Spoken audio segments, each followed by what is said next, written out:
Hello students, now let us start our next topic, adverb clauses. Adverb clauses, जैसा कि हमने पढ़ा कि कॉम्प्लेक्स सेंटेंस में एक मेन क्लॉज होता है, बाकी सारे सबऑर्डिनेट क्लॉजेज होते हैं. Subordinate clauses can be divided into three groups: noun clause, adjective clause and adverb clause. Now we are going to study adverb clause in detail. भाई adverb clause को पढ़ेंगे. adverb clause, adverb क्या होता है? सबसे पहले तो हमें पता होना चाहिए adverb होता क्या है. देखो बेटा, adverb is a word that is used to qualify a verb, an adjective and as well as an adverb is called adverb. ऐसा शब्द जो किसी सेंटेंस की वर्ब को या फिर एडजेक्टिव को या फिर एडवर्ब को क्वालिफाई करने के लिए, एक्सप्लेन करने के लिए यूज किया जाता है, उस वर्ड को एडवर्ब कहते हैं. तो एडवर्ब क्या क्या क्वालिफाई करता है? एडवर्ब क्वालिफाई करता है वर्ब को, एडवर्ब क्वालिफाई करता है एडजेक्टिव को, एडवर्ब क्वालिफाई करता है एडवर्ब को. तो ये तो है एडवर्ब की डेफिनेशन. अब हम एडवर्ब क्लॉज को देखेंगे. एडवर्ब क्लॉज क्या है? तो एडवर्ब क्लॉज क्या हुआ कि एडवर्ब क्लॉज, इसको लिख लेते हैं, a clause which is used to qualify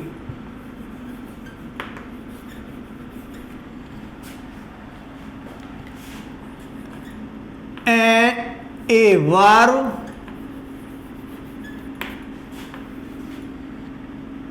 ए नहीं है, द लगाएंगे, the verb, an adjective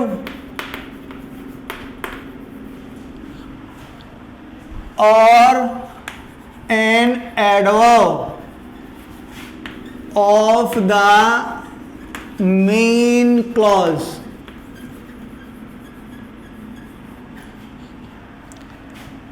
is called an adverb clause.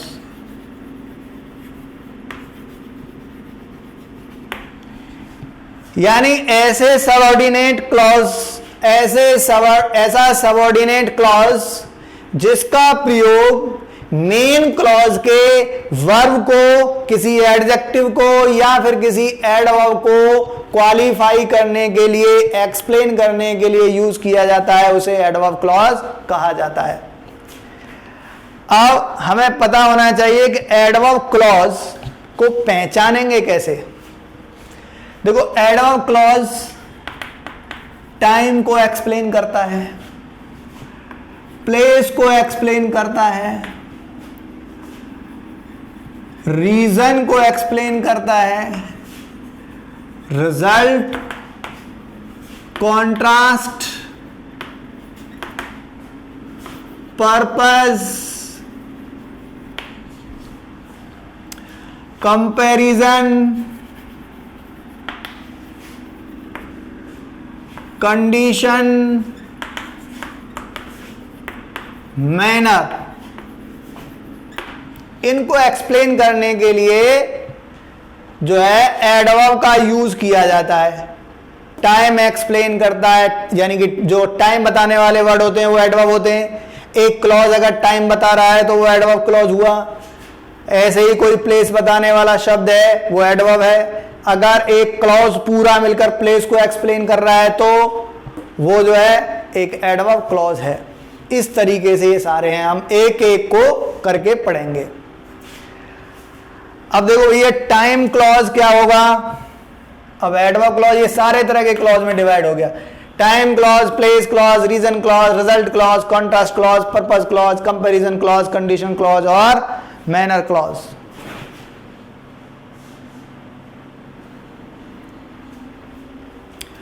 पहले हम टाइम की बात करते हैं। अगर टाइम क्लॉज को कनेक्ट करने के लिए, टाइम क्लॉज को कनेक्ट करने के लिए हमारे पास में कंजक्शंस होते हैं। When, whenever, while, as soon as, है बेटा, इनका यूज करते हैं। और टिल, अनटिल, बिफोर, आफ्टर, अरे बिफोर आफ्टर का यूज, टिल, अनटिल, ये और भी किए होंगे। अब बिफोर आफ्टर का तो टेंस पढ़ाते हैं तब करवाते हैं, वही तुमने पिछली क्लास में भी पढ़े होंगे। तो बिफोर आफ्टर, जैसे I had reach the station the before the train arrived. Before the train arrived, train आने से पहले। ट्रेन आने से पहले क्या एक्सप्लेन कर रहा है? टाइम। भाई दो सिंपल सेंटेंस को जोड़कर वो कॉम्प्लेक्स सेंटेंस बनता है। बिफोर आफ्टर पहले आप पढ़ चुके हैं। सून है, सून, मैं तो यहां पर एक दो एग्जांपल बताता हूं आपको टाइम क्लॉज के लिए, बाकी आप सारे पहले से जानते होंगे। देखो,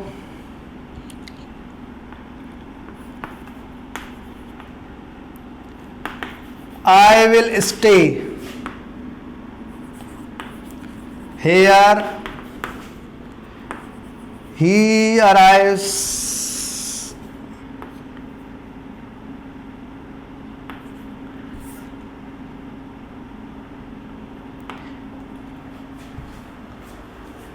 I will stay here, मैं यहीं ठहरूंगा। He arrives, वह आता है, यानी कि वह उसके आने तक यहां ठहरेगा। तो I will stay here until, until का यूज करें या till का, दोनों में कोई फर्क नहीं है। till he arrives।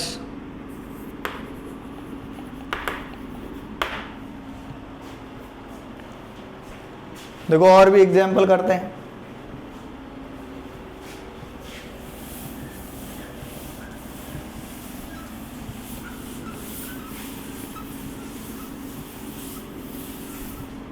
देखो और एग्जाम्पल देखो भाई।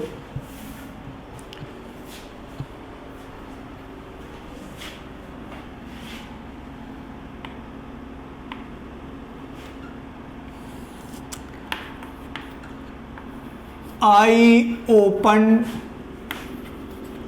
the gate.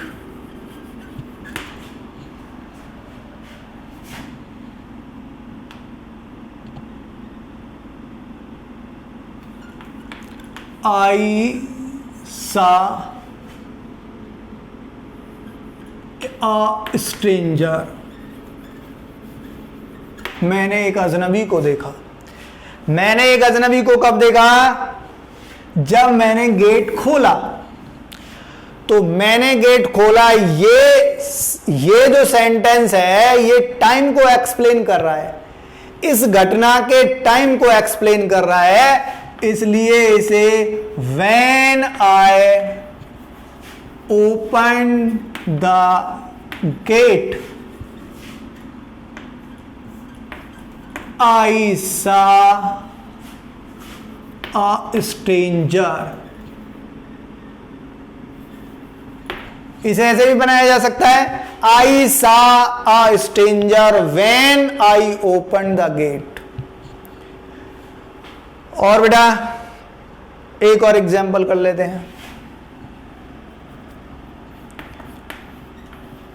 He comes here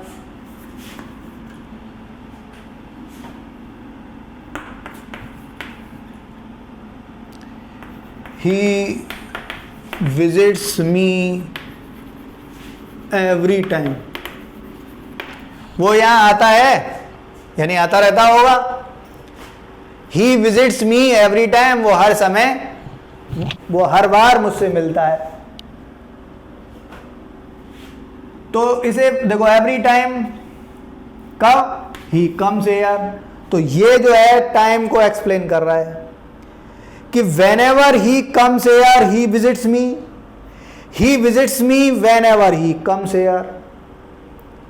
भाई ये एक्सप्लेन कर रहा है। इससे पहले आएगा कंजक्शन, चाहे तो ऐसे करें whenever he comes here he visits me, ऐसे भी लिख सकते हैं he visits me whenever he comes here, every time हट जाएगा। ही विजिट्स मी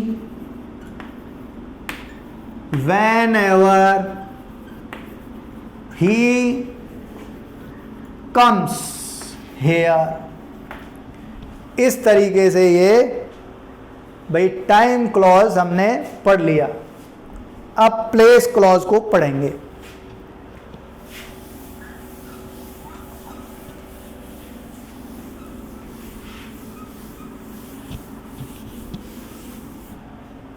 एक बार देखो वीडियो को, 2 बार देखो, बार बार देखो,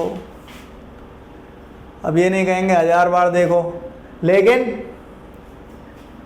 क्या है कि अगर आपके समझ में नहीं आ रहा, आपको बता दिया है, आज तक किसी का कॉल नहीं आया कि सर हमारे समझ में ये नहीं आया, बड़े इंटेलिजेंट स्टूडेंट हैं, सबके सब कुछ समझ में आ रहा है। चलो बहुत अच्छी बात है। देखो अब यहां पर है प्लेस। प्लेस क्लॉज के लिए क्या करेंगे भाई? प्लेस क्लॉज में एक तो है वेयर और दूसरा है वेयर एवर। वेयर एवर जब कभी भी, ये 2 क्लॉजेस का यूज किया जाता है क्या बनाने के लिए? प्लेस क्लॉज बनाने के लिए। अब देखो इनका यूज कब होगा?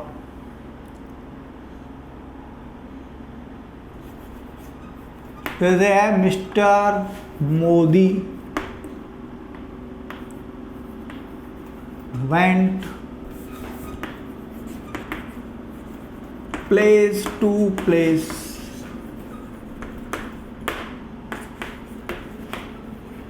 he was welcomed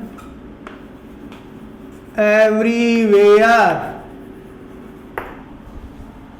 he was welcomed everywhere. Mr. Modi went place to place, he was welcomed everywhere.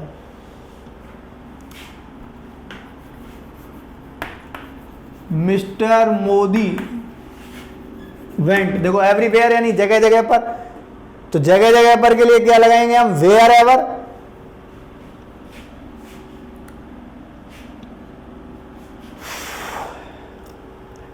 Where ever he went, यहां किसके लिए है? ही मिस्टर मोदी के लिए।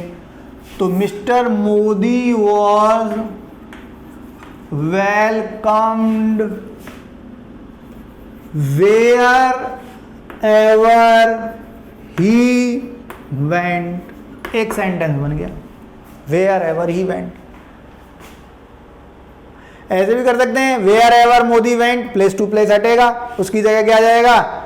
वेयर एवर ही, नहीं वेयर एवर पहले आ गया, wherever mister Modi went comma he was welcomed. सीधा इस तरीके से ज्यादा अच्छा है, mister Modi was welcomed wherever he went. ऐसे कभी असमंजस में हो क्या हटाएं क्या जोड़ें, तो उसको समझा करो सेंटेंस को। अरे हिंदी में समझ लिया करो कि mister Modi went place to place, mister Modi जगह जगह पर गए, ही वॉज वेलकम्ड एवरीवेयर, उनका हर जगह स्वागत किया गया। तो मिस्टर मोदी का स्वागत किया गया जहां जहां वे गए, या जहां जहां मिस्टर मोदी गए उनका स्वागत किया गया। अब जहां जहां वे गए ये यहां पर लिखा हुआ है, उनका वेलकम किया गया ये यहां पर लिखा हुआ है। अब देखो वीडियो ज़्यादा बड़ा ना हो जाए। अब देखो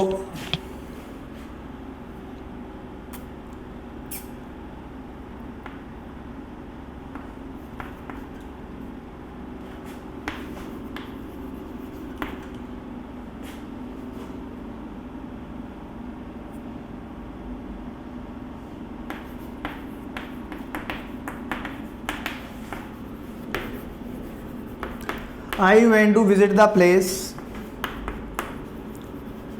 आई वॉज बॉर्न देयर। देखो बेटा इससे क्या है, इसे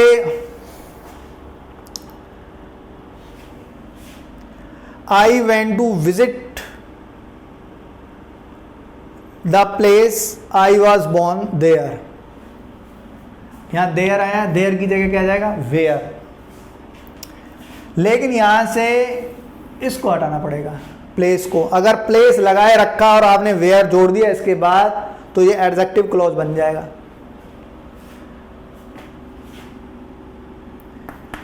I went to visit where I was born. ये वेयर का यूज हो गया। अब हम पढ़ेंगे बेटा आगे conditional clause. Conditional clause, conditional clause जैसा कि आप जानते हैं, कंडीशन बताने के लिए कंजक्शन कौन सा यूज किया जाता है? कंडीशनल क्लॉज में एक तो इफ का यूज किया जाता है, अनलेस का भी यूज किया जाता है। इफ का भी किया जाता है और अनलेस का भी। दोनों में हमें अंतर समझ लेना चाहिए। इफ और अनलेस में अंतर क्या है? अनलेस का मतलब होता है इफ नॉट, बस इतना सा अंतर है। अगर अनलेस, इफ की जगह हम अनलेस का यूज कर सकते हैं, लेकिन हमें यह समझते हुए करना चाहिए कि इसके बाद नॉट लगा हुआ है। तो उसे सही तरीके से कैसे बनाएं? जैसे देखो, डू हार्ड वर्क,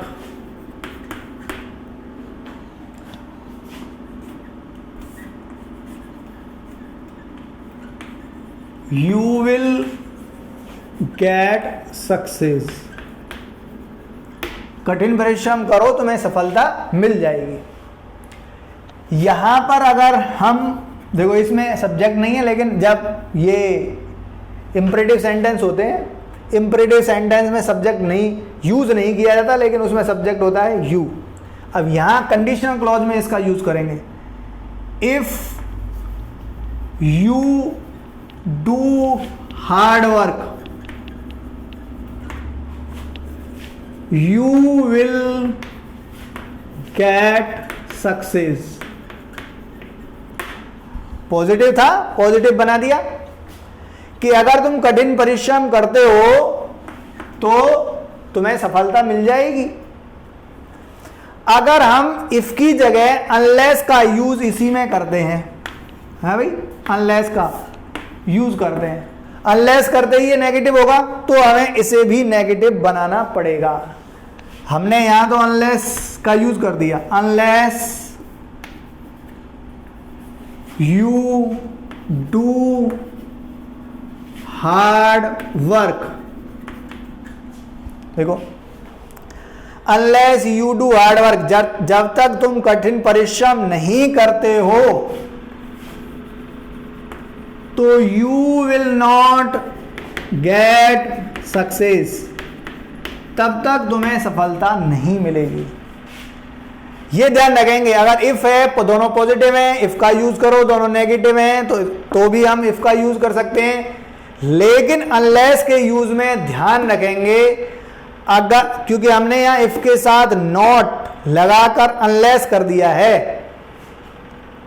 तो यहां पर भी हमें करना पड़ेगा। दूसरा, इसका एक और उल्टा सेंटेंस समझ लो कि अगर नेगेटिव आ जाए तो क्या करेंगे?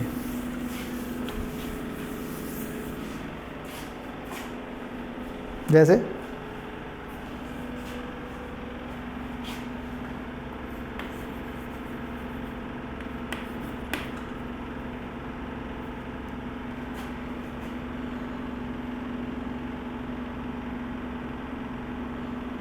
डोंट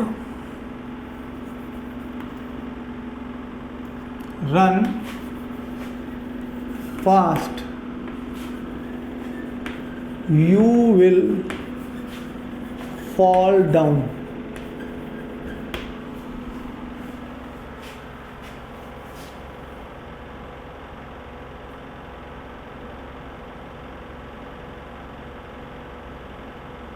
अब नेगेटिव है,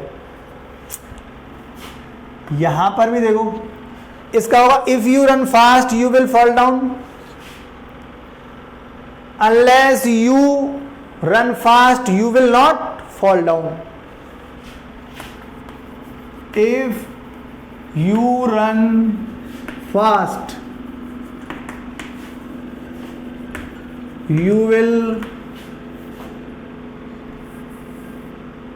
you will fall down।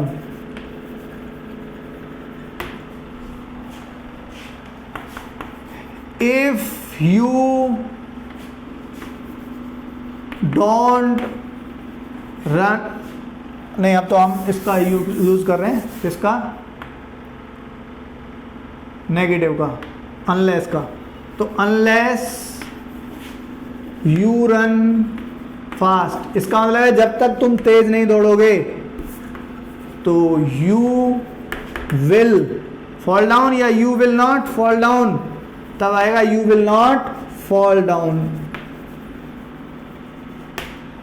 बेटा समझ में आ गया होगा।